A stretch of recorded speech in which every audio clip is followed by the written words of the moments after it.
10th prelims previous question. സംസ്ഥാന മനുഷ്യാവകാശ commission എന്നത് ഒരു ചെയർപേഴ്സണും 2 അംഗങ്ങളും.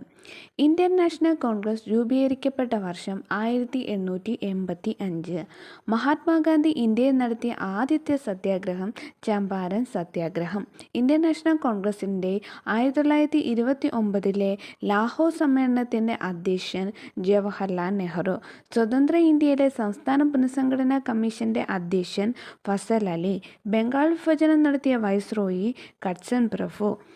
1857 കലാപത്തിന് നാനാ സാഹിബ് നേതൃത്വം നൽകിയ സ്ഥലം കാൺപൂർ. ഇന്ത്യൻ നാഷണൽ ആർമിയുടെ വനിതാ വിഭാഗത്തിൻ്റെ പേരെന്തായിരുന്നു? റാണി ഝാൻസി റെജിമെൻറ്റ്. സാന്താൾ കലാപം നടന്ന പ്രദേശം രാജ്മഹൽ കുന്നുകൾ.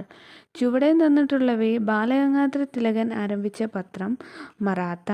സ്വതന്ത്ര ഇന്ത്യ ബൊക്കാറോയിൽ സ്ഥാപിച്ച